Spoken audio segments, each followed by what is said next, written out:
Vayamos a nuestras Biblias, al primer libro de Corintios, primer libro del apóstol Pablo a los Corintios, capítulo 6.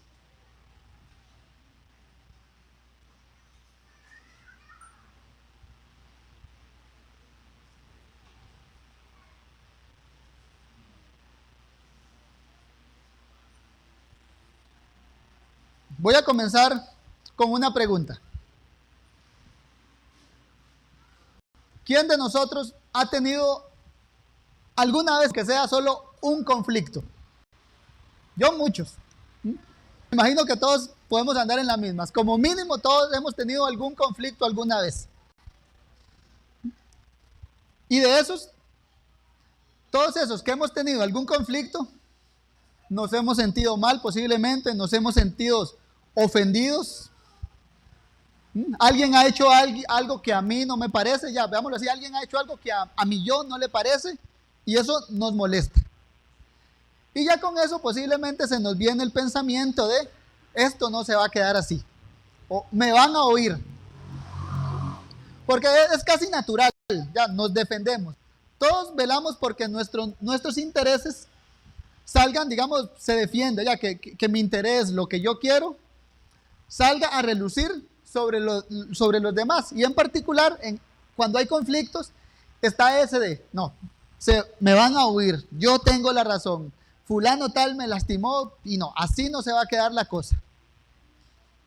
Ya, todos tenemos ese sentimiento de que deseamos que se nos haga justicia. Todos quisiéramos incluso que en los conflictos llevara a X persona ante tal y se lo dije, yo tenía razón. ¿Por qué? Porque naturalmente no nos gusta vernos o sentirnos indefensos. Naturalmente no nos gusta perder, nos gusta no tener la razón. Ya nos gusta a nosotros que en nuestras disputas sea el yo el ganador. Sea que si es capaz que hasta tenemos un debate, una discusión como gané, asunto arreglado, el otro perdió. Esto por un lado responde primeramente a que somos a imagen de Dios. Y Dios tiene, repasando brevemente los atributos de Dios, atributos comunicables y no comunicables. A veces yo los veo como unos más comunicables que otros, tal vez no soy tan rígido, pero existe un atributo que es la justicia. La justicia de Dios es un atributo de esos que nos es comunicado.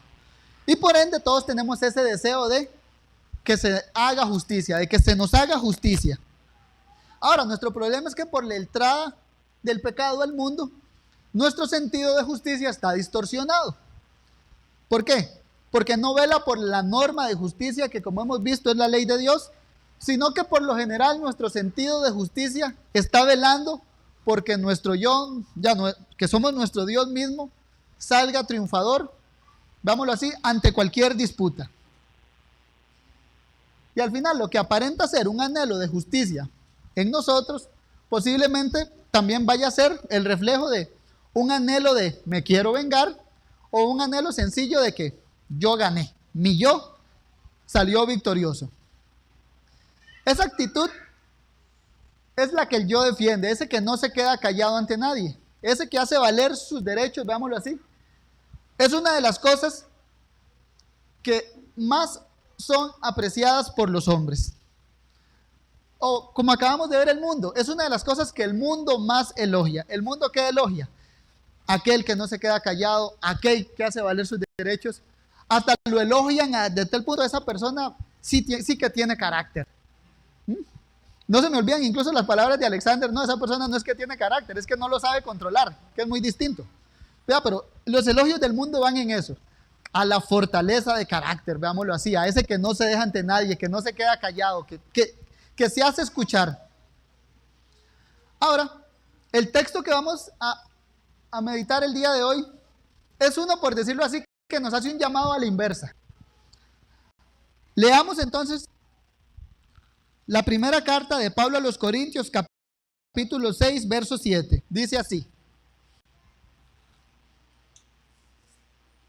así que, por cierto, es ya una falta en vosotros que tengáis pleitos entre vosotros mismos. ¿Por qué sufrís más bien el agravio? ¿Por qué no sufrís más bien el ser defraudados? El título del sermón es Dispuestos a perder. ¿Por qué? Porque Pablo aquí está haciendo un llamado a eso. Les dice, ¿por qué mejor, veámoslo así, por qué mejor no sufren la injusticia? ¿Ya? ¿Por qué no pierden? ¿Por qué mejor no ser defraudados? Así que veámoslo así como dispuestos a perder. Es un llamado que el apóstol Pablo está haciendo a la iglesia de Corintios a que cuando tengan conflictos entre ellos como hermanos, estén dispuestos a perder. En los conflictos como hermanos, lo que Pablo les está diciendo aquí a ellos es, usted a su hermano no quiera ganarle, no, esté dispuesto a sufrir la injusticia, esté dispuesto a perder. Y ahora sí, preguntémonos, ¿alguna vez en un conflicto nos ha tocado perder? Pues sí, posiblemente sí. ¿Se siente feo perder? Sí. Bueno, eso es a lo que nos llama el apóstol Pablo aquí. Nos llama a llevarle la contraria a lo que naturalmente queremos. Naturalmente queremos ganar en los conflictos, pero Pablo aquí nos llama a ¿por qué mejor no sufrir? ¿Por qué mejor no ser defraudados? ¿Por qué mejor no evitar ese deseo de decirle 4 a tal persona? ¿Por qué mejor no evitar ese deseo de no querer? No le voy a ganar a mi hermano. Incluso a pesar de que cuando yo pueda tener la razón, ¿por qué mejor yo no sufro la injusticia? Y para abordar esa temática, vamos a verlo desde 2 puntos. 1, el gran error que es tener disputas entre hermanos. Una disposición de corazón a perder. Entonces, punto número 1, el gran error o pecado de tener pleitos entre hermanos. ¿Cómo empieza nuestro texto? Así que, por cierto, es ya una falta en vosotros que tengáis pleitos entre vosotros mismos. Pablo hace una afirmación, creo que aquí que tanto creyentes como incrédulos estaríamos todos de acuerdo, y es que las peleas no son buenas. Pablo dice, en efecto, es ya un fallo entre vosotros. Así que, por cierto, es ya una falla, le dice, que tengáis disputas. Pablo aquí está llamando a la iglesia de Corintios, y como sabemos el contexto era una iglesia, creo que muy peculiar. ¿Había disputas? Sí. Yo soy de Pablo, yo de Pedro, yo de Apolos. No. Llegaba el más espiritual de todos. No, yo soy de Cristo. Disputas. Llegaban los otros. Pablo les hablaba en debilidad. No, pero a nosotros nos gusta escuchar a los otros superapóstoles. Disputas. En la cena del Señor se adelantaban unos a los otros en los ágapes que habían, dejaban a uno sin comer. Y seguro el que se quedaba sin comer, aquel no pensó en mí. Posiblemente lo que abundaba aquí era esto, disputas. Y el apóstol Pablo ya les entra, digámoslo así, como se dice, de frente y les dice, es ya una falla entre vosotros que haya disputas. Pablo aquí no está achacando, digámoslo, como un problema particular entre fulano y sutano, sino que como un conjunto, como iglesia les dice, ustedes tienen un error. Son una iglesia conflictiva. Fulano se pelea con sutano, por allá el otro. Hay disputas en todos lados. Son una iglesia famosa porque hay disputas entre ustedes. Ahora, ¿qué es el punto de Pablo aquí? Que tales disputas, primero, no lo supieron arreglar en la iglesia de Corinto, y segundo, que estas disputas, al no saberlas arreglar, daban un testimonio malo al final de la novia de Cristo, que es la iglesia. Ahí mismo en 1 Corintios 6 podemos leer desde el versículo 5, dice, para vergüenza vuestra lo digo, ¿acaso no hay entre vosotros algún hombre sabio que pueda juzgar entre sus hermanos? Sino que hermano contra hermano litigia, y eso ante los incrédulos. Veámoslos aquí. ¿Había disputas en la iglesia de Corintios? Sí. ¿Qué era el otro problema? No sabían cómo arreglárselas ellos mismos. Pablo, veamos el llamado que les dice: ¿acaso no hay entre vosotros algún hombre sabio que pueda juzgar entre sus hermanos? Ya Pablo les dice: ok, ¿cómo los van a arreglar? En la iglesia local hay hombres sabios que pueden ayudarles a arreglar sus disputas. ¿Pero qué hacían ellos? Sino que hermano litigia contra su hermano, y dice, y esto ante los incrédulos.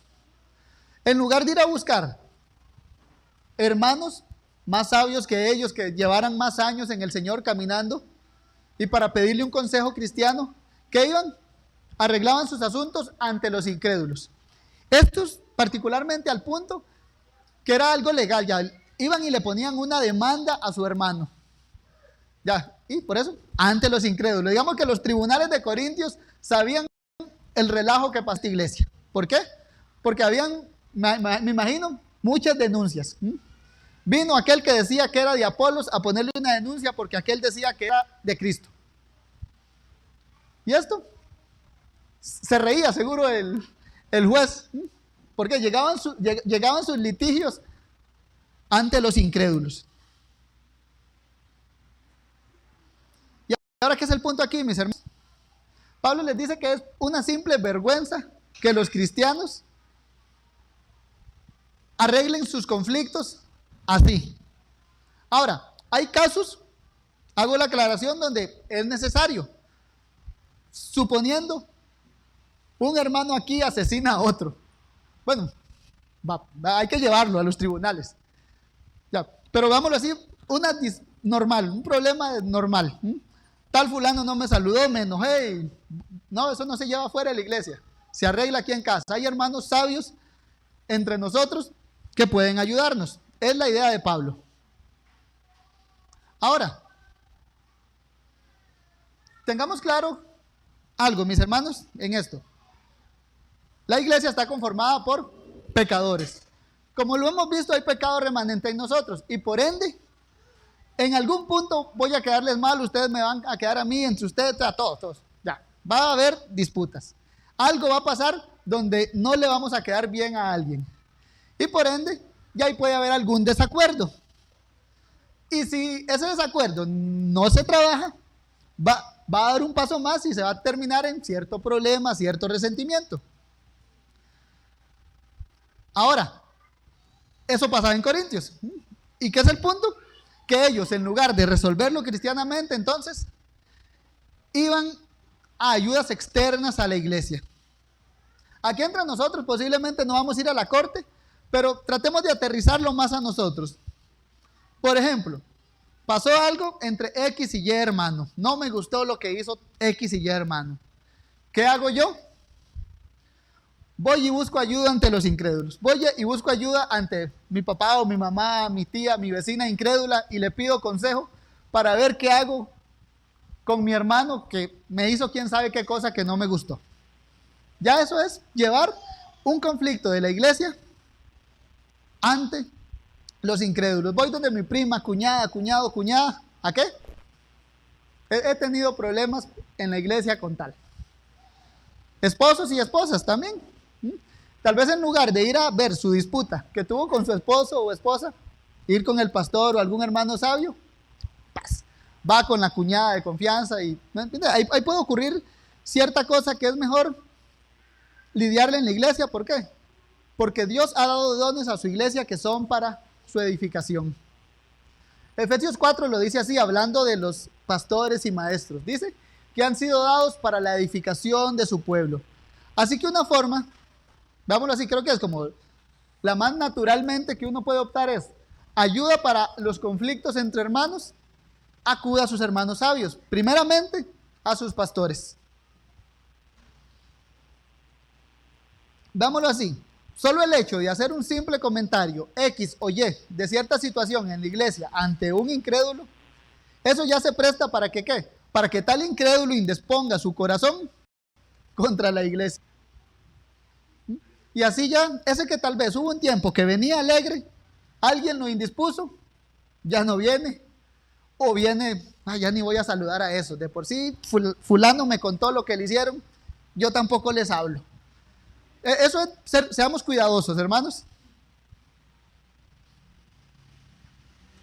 ¿Por qué? Porque al final es esto, al llevar, digamos, casi que chisme de lo que está pasando en la iglesia para afuera, al final lo que ayudamos es a que la dureza del corazón se acreciente. ¿Por qué? Por el pecado. Y vamos a comunicar una mala imagen de la iglesia de Cristo. Al final, ¿qué es? Que Él derramó su sangre por ella. Entonces, es un error que la iglesia no sepa que tenga conflictos. Es un error, segundo, que no sepa arreglarlos. Y es un error todavía que intente arreglar ciertos conflictos ante los incrédulos o sin la guía pastoral, veámoslo así. Ese es un error. Intentar arreglar ciertos problemas que se le van a salir de la mano sin la ayuda de los dones que Dios ha dado a su iglesia. El apóstol Pablo como rebajar a la iglesia. En este versículo, cuando dice, así que, por cierto, es ya una falta en vosotros, esa palabra que tenemos ahí como falta, es usada en Romanos 11:12 como, dámoslo así, la tenemos traducida como defección.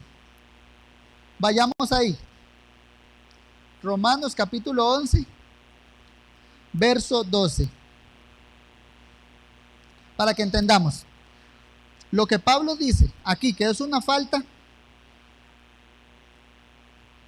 aquí lo tenemos traducido de otra manera. Dice, y si su transgresión es la riqueza del mundo, su defección, digámoslo así, la caída de Israel, está diciendo, la riqueza de los gentiles. Esa defección es caerse, irse hasta lo más bajo. Entonces, ¿qué le está diciendo Pablo aquí a la iglesia? Así que es ya, por cierto, una bajeza, una falta que haya conflictos en la iglesia. Digámoslo así, eso es un fracaso. El fracaso de Israel es lo que está hablando Pablo en Romanos 11. Entonces aquí le está diciendo esto. Es un fracaso que haya conflicto entre ustedes como iglesia. ¿Por qué? Porque una iglesia conflictiva lo que reina es un ambiente hostil. Y en un ambiente hostil, en esa iglesia no se va a poder dar algo. Y es obedecer el mandamiento de Cristo que nos dio en Juan 13. Juan 13:34 dice así: un mandamiento nuevo os doy, que os améis unos a otros como yo os he amado, que también os améis unos a otros. En esto conocerán que todos sois mis discípulos, si tuviereis amor los unos con los otros. Veamos, en esto conocerán que son mis discípulos. Pero ¿qué pasa cuando los conflictos se llevan afuera? En esto conocerán que son mis discípulos, que se aman. No, porque lo que están conociendo es que se pelean. De ahí también, de verdad, hermanos, es lo cuidadosos que debemos ser al hablar de cosas que ocurren en la iglesia ante, entonces, los incrédulos, incluso ante nuestros familiares que no son miembros de esta iglesia o que son incrédulos. ¿Por qué? Porque van a tener su oído atento de lo que pasa en la iglesia. ¿Qué es el punto? Que en la iglesia sí pasa pecado, hay disciplinas, pueden ocurrir cosas terribles, ¿sí? Por eso hay que tener cuidado. ¿Por qué? Porque ya es un fracaso que haya peleas. Y peor aún, si eso es comunicado para afuera. Porque no es una iglesia que va a comunicar que se aman los unos con los otros, sino es una iglesia que va a comunicar que se pelean los unos con los otros. Y esto comunicaría lo que dice Pablo en Gálatas 5:16. Os mordéis y os coméis unos a otros. Entonces, una iglesia conflictiva fracasa, ¿por qué? En cumplir el mandamiento del Señor, que es amarse los unos a los otros. Hasta aquí el primer punto. Primer punto entonces es ya una falla, es ya un fracaso que haya disputas en la iglesia. Segundo punto, una disposición de corazón a perder. Pablo entonces menciona que ya es un fallo tener problemas entre creyentes y es peor llevarlo ante los incrédulos. Y es ahí entonces Pablo, para detener eso, ¿qué hace? Hace un llamado diametralmente opuesto a nuestro yo o a lo que naturalmente nosotros tenemos. ¿Por qué? Pablo hace un llamado a perder. ¿Y por qué mejor no perdemos? Si hay tanta disputa entre los hermanos, ¿y por qué lo están buscando arreglarlo? No han buscado hermanos sabios. Y no, suave, hermano. ¿Y por qué mejor no pierde? Y se acaba esto. Eso es el llamado de Pablo. ¿Cómo baja eso? Pierda y ya. ¿Por qué no sufrís mejor la injusticia? ¿Por qué no ser mejor defraudados? Es lo que dice Pablo. O en nuestra traducción, ¿por qué no sufrís más bien el agravio? ¿Por qué no sufrís más bien el ser defraudados? Entendamos ese agravio, injusticia. Ahora, Pablo primeramente hace mención a eso, a la injusticia o al agravio. ¿Y es por qué? Porque normalmente nosotros tenemos ese sentimiento de quiero que se me haga justicia y quiero salir victorioso. No quiero que a mí se me trate en disconformidad con la ley de Dios. Ya, si nos roban, naturalmente, quiero recuperar mis cosas. Veámoslo así. Y corro y sigo. No, ¿me entiendes? Uno hace, si pudiera mover cielo y tierra para recuperar mis bienes, lo hago. Y ahora, en el contexto de iglesia, digamos, ¿habían esos conflictos? ¿Por qué mejor no sufre? Y se para el conflicto. Muy posiblemente las palabras de Pablo aquí estaban basadas en los mandamientos que Jesús había dado en el Sermón de la Montaña, en donde Jesús, él daba las directrices de cómo debían ser caracterizados los que lo siguen a él. Mateo 5, versículos 38 al 42. Vayamos a él.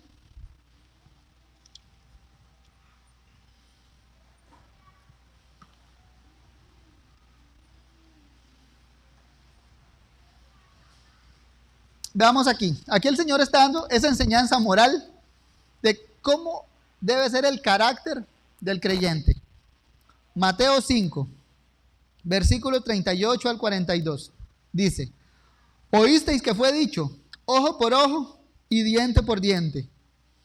Pero yo os digo, no resistáis al que es malo. Antes, a cualquiera que te hiera en la que te hiera en la mejilla derecha, vuélvele la otra.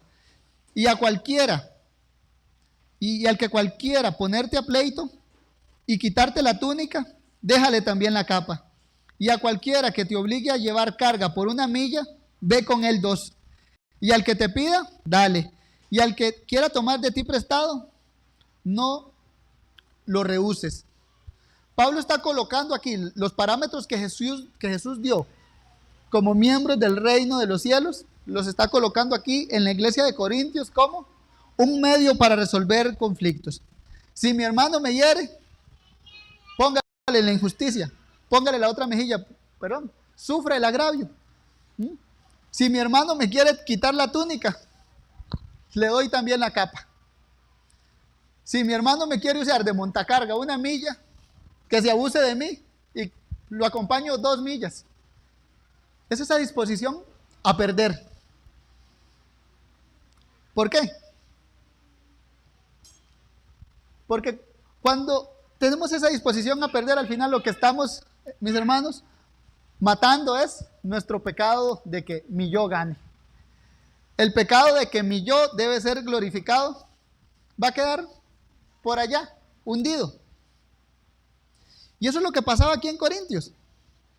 Bajaron de rango por los conflictos, dieron mal testimonio al mundo. Y la solución de Pablo parece sencilla en palabras, ¿y es? Pierda. Pero es difícil, mis hermanos. Y ahora, esto es un patrón que tenemos a lo largo de la Biblia. Yo particularmente, yo le pongo como el patrón de Jacob. Y es que el patrón que uno ve en la Biblia es perdiendo se gana. No es como naturalmente uno lo hace, que ganando, valga la redundancia, es que gano, es que es algo triunfador. El patrón de la Biblia es perdiendo se gana. Una cosa es lo que había en esta iglesia, donde por tener disputas, ¿qué hicieron? Bajaron de rango. Y otra cosa es cuando voluntariamente yo, en una disputa con mi hermano, voluntariamente yo bajo de rango y prefiero sufrir la injusticia. ¿Por qué lo llamo el patrón de Jacob? Porque es uno de los primeros que yo veo. Jacob perdió contra el ángel, quedó cojo de por vida. ¿Y qué hizo? Obtuvo la bendición de Dios. El rey David soportó las maldiciones de Simei. ¿Por qué? Esperaba que Dios lo bendijera. Jesús mismo, ¿qué hizo? ¿Cómo venció a la muerte? Murió. No fue una que yo le doy, no,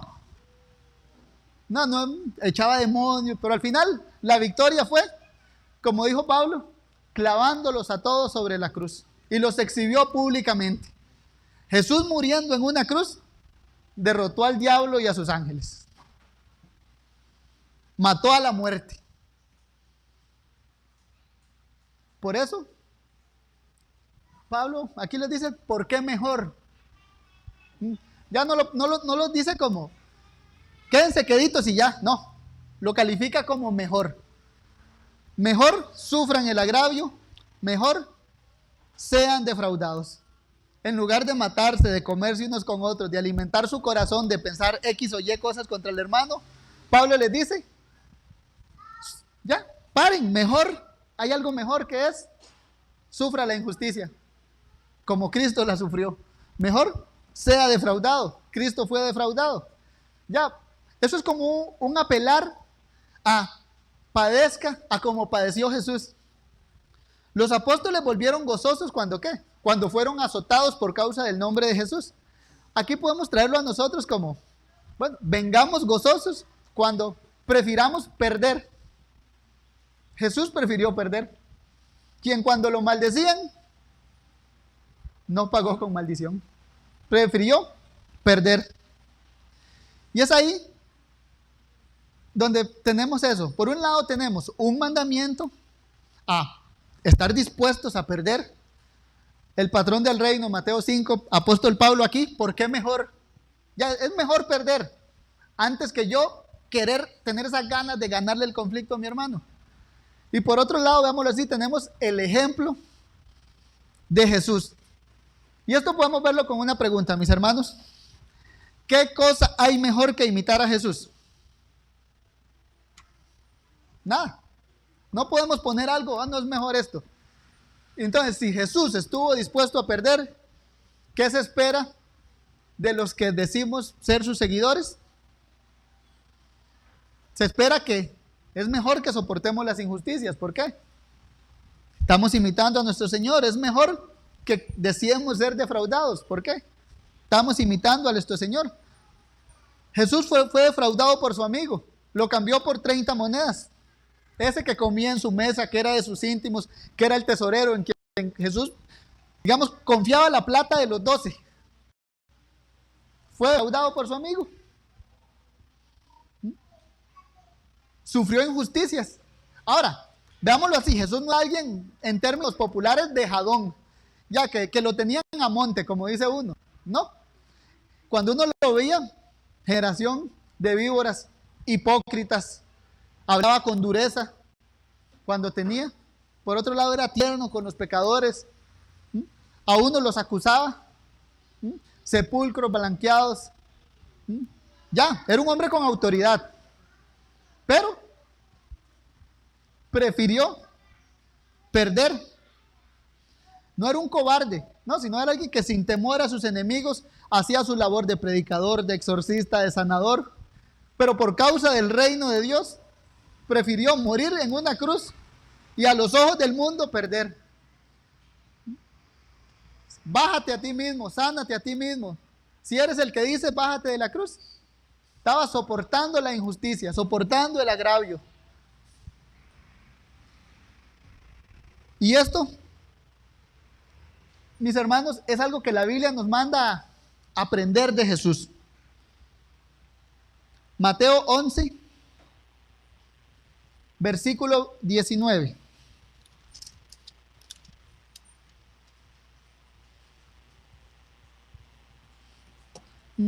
versículo 29, perdón. Soy algo disléxico, si lo han notado, y me equivoco un poco. Mateo 11, versículo 29. Dice así: llevad mi yugo sobre vosotros y aprended de mí, que soy manso y humilde de corazón, y hallaréis descanso para vuestras almas. Jesús aquí lo que dice es que aprendiéramos de Él. ¿A qué? A ser manso y humilde. El hombre que nunca pecó nos dijo: aprendan de mí, que soy manso. Algo es fácil para entender esa palabra manso. Un animalito manso, ¿qué es? Ese que usted va tranquilo y sabe que no lo va a atacar. Aprended de mí, que soy manso.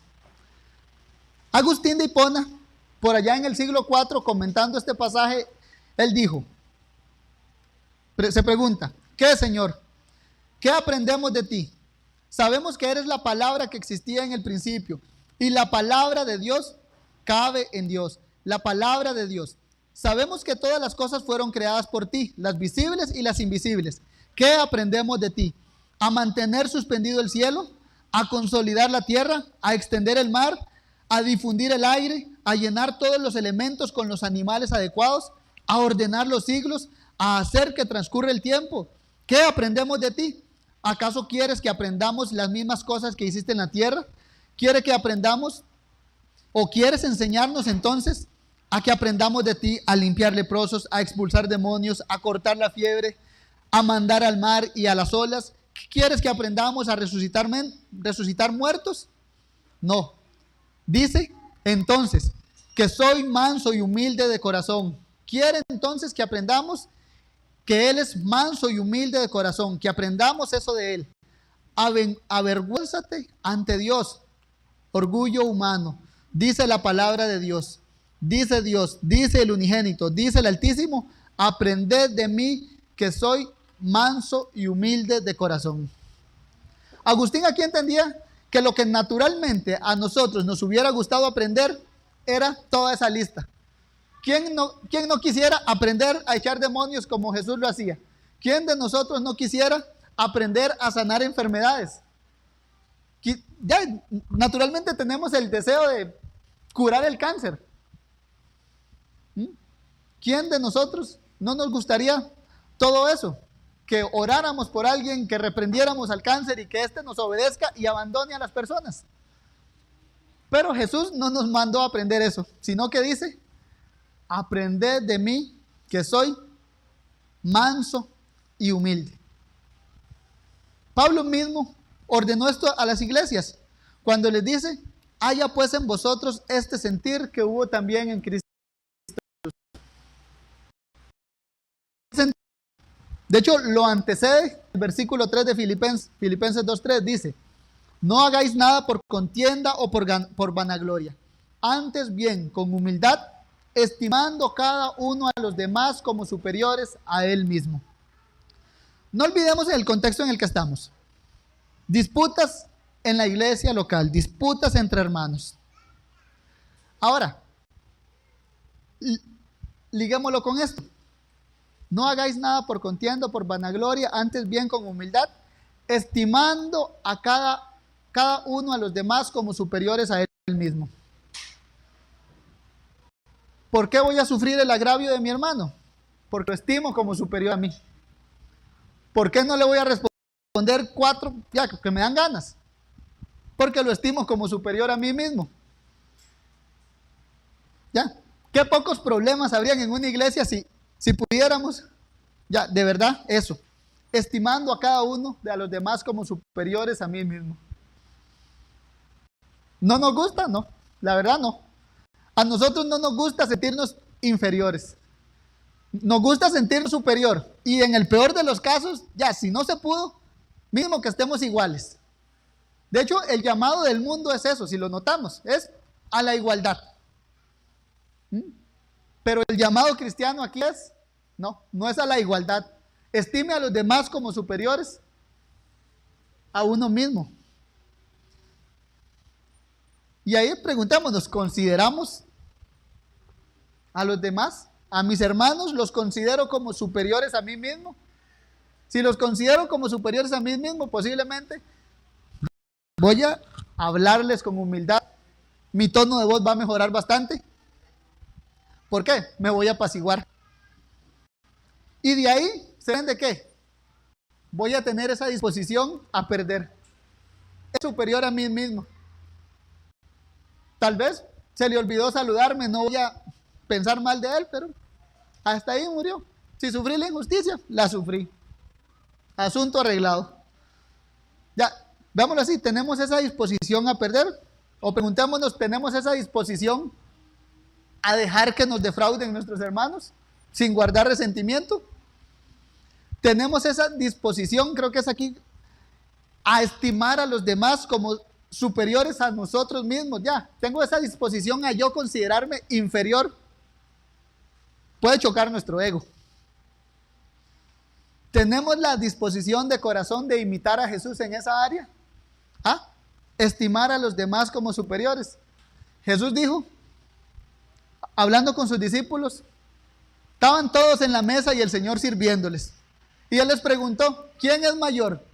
¿El que se sienta o el que sirve? Y los apóstoles, ¿qué respondieron? Es mayor el que se sienta. Y Jesús les dijo, yo estoy entre ustedes como el que sirve. Ya, estimando a los demás como superiores. A ojos del mundo, el que se sienta en las mesas está en un mejor estatus y debe ser servido.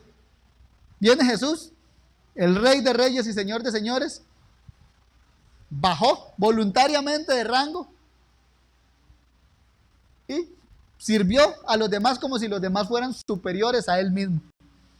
Es algo que hizo Dios mismo cuando vino a este mundo. De ahí preguntamos, ¿tenemos la disposición de corazón de querer imitar al Señor Jesús? Y por eso de ahí el título de estemos dispuestos a perder. Es mejor sufrir el agravio, es mejor sufrir la injusticia. Evitemos conflictos. Hasta aquí la exposición del texto, mis hermanos. Para terminar, quiero tocar o considerar dos breves cosas. Primero, una, no nos hagamos falsas expectativas de la iglesia de Dios. En la iglesia, como sabemos, habemos pecadores y por ende, conflictos. Ahí está en la mano, ponga un pecador y ponga otro y en algún punto chocan, explota todo y hay algún desacuerdo, hay algún conflicto. Ahora, ¿Cristo nos ha perdonado? Amén. ¿Cristo está trabajando continuamente en su iglesia? Amén. Incluso en los conflictos que se dan, Cristo está trabajando activamente en eso. Muchas veces el Señor va a permitir los conflictos. ¿Para qué? Para que nos examinemos a nosotros mismos, para que luchemos contra nuestro carácter y estemos dispuestos a perder. Ya, tenemos la garantía de que Cristo está con nosotros. Mateo 28:20 lo dice así: he aquí yo estoy con vosotros todos los días hasta el fin del mundo. Ahora bien, con esto le hablo particularmente, uno, a los nuevos miembros o a los que están buscando membresía o a los que nos están visitando y que piensan solicitar membresía, no sé. Pero quiero que tengan claro algo. Pecamos. Nosotros, tal vez, a todos nos ha pasado que llegamos a la iglesia la primera vez, vemos, wow, qué bonito, cómo se aman todos, pero pecamos. En algún momento lo vamos a defraudar. En algún momento vamos a hacer algo que a usted no está. Ahora, ¿qué es el punto? Que eso, mi estimado, no lo haga quitar la mirada del Señor y de obedecer el mandato que el Señor ha dado de caminar con hermanos en la fe. Ya que la realidad del pecado en una iglesia no nos haga desviarnos del mandamiento de amarnos los unos a los otros, o que no nos haga desviarnos de las ganas de yo querer unirme a una iglesia para amar a mis hermanos. Ya, sí, y amar a ese que me defraudó. Es la idea, ya. Que el pecado en la iglesia entonces no nos haga apartar la mirada de lo que realmente vale, que es el mandamiento del Señor. Por eso digo, no nos hagamos falsas expectativas de la iglesia. ¿Por qué? Porque va a estar cargada de pecado, ¿sí? El Señor va a estar trabajando en el corazón de todos nosotros, en el pecado que sale a la luz. Y usted va a ver cosas que no le gustan, pues sí, pecamos. Pero la exhortación es que el pecado que usted vea en los demás no lo haga apartar sus ojos de Cristo, de su reino, del reino de Dios y su justicia. Y que estemos dispuestos a amarnos los unos a los otros, a amar a ese que me quedó mal, amar a ese que se me cayó del pedestal en que yo lo tenía cuando hizo algo que no me gustó, porque yo lo tenía ya como aquel hermano bien maduro, pero ya lo bajé, a amarlo. Y así, también la exhortación es tengamos esa actitud de a ese que Dios me manda amar, verlo como superior a mí mismo. ¿Me va a costar? Sí. A todos nos cuesta. Y de ahí se desliga la segunda consideración, que es no apartemos la mirada de Cristo. No nos hagamos falsas expectativas de una iglesia. Hay pecado, sí, pero que el pecado que haya no nos haga olvidarnos que Cristo está en su iglesia y trabaja continuamente en ella. Y de ahí que debemos ver a Cristo operando en su iglesia por encima del pecado que pueda haber. Y por eso no perdamos la mirada de Cristo. Y no perdamos la mirada de Cristo en que Él ha prometido bendición a los que están dispuestos a imitarlo, a los que están dispuestos a perder. Mateo 5:5 dice así: bienaventurados los mansos, porque ellos recibirán la tierra por heredad. Vimos que el Señor dice: aprended de mí que soy manso. Y aquí el Señor lo refuerza con bienaventurados los mansos, o felices. Felices los mansos, porque ellos recibirán la tierra. Como vimos, el mundo, ¿qué es lo que dice? Digamos, si fuera una bienaventuranza escrita por el mundo, ¿quiénes? Bienaventurados los que nunca se dejan, bienaventurados los que siempre hacen oír su voz, bienaventurados los que responden de inmediato, los que pegan 4 gritos, que nunca se quedan callados porque ellos van a recibir la heredad. Pero, bienaventurados los mansos. ¿Quiénes son los que reciben la heredad en el mundo? Los fuertes, los conquistadores, los que se levantan en armas y van e irrumpen. Pero aquí, ¿quiénes son los que recibirán la herencia? Los mansos. Jesús aquí está enseñando que la mansedumbre es felicidad. Felices los mansos. Jesús está elogiando a lo que normalmente el mundo no elogia. El mundo elogia al reactivo, al que se hace valer, pero Jesús aquí está elogiando al manso y humilde. Jesús entonces está enseñando que los verdaderamente felices son los creyentes. ¿Por qué? En cuanto lo imiten a Él. Bienaventurados o felices los mansos. ¿Por qué? Porque recibirán la herencia. Al tener la mirada en Cristo, entonces, ¿qué es el punto? Veamos cómo Cristo fue manso y humilde de corazón. Imitemos su carácter. Imitemos su carácter con la mira en que heredarán la tierra. Hay bendiciones para el que imita al Señor Jesucristo. Solo el hecho de imitarlo ya es una bendición. Pero, digámoslo así, hay un plus. Recibirán la tierra. Por eso, en este mundo, mis hermanos, estemos dispuestos a sufrir, dispuestos a ser injuriados, dispuestos a sufrir agravios. No nos frustremos cuando nos hagan injusticias. Encomendemos todo a Dios. No apartemos la mirada de Cristo, porque no olvidemos que mientras estemos en este mundo, aflicciones habrán, injusticias a la mano. Y pongamos nuestra mirada en la vida venidera, donde la Biblia dice, donde mora la justicia. La Nueva Jerusalén, donde mora la justicia, donde no habrá llanto, donde no habrá muerte. Aquí hay pecado, hay injusticia. Vamos a sufrir la injusticia. Estemos dispuestos a sufrir injusticias, a como Cristo estuvo dispuesto. Pero tengamos la mirada puesta en Cristo y en la herencia que recibiremos. Él lo ha prometido. Bienaventurados los mansos, porque recibirán la herencia, heredarán la tierra. Oremos. Dios santo, gracias te damos por tu buena voluntad para con nosotros al hablarnos el día de hoy.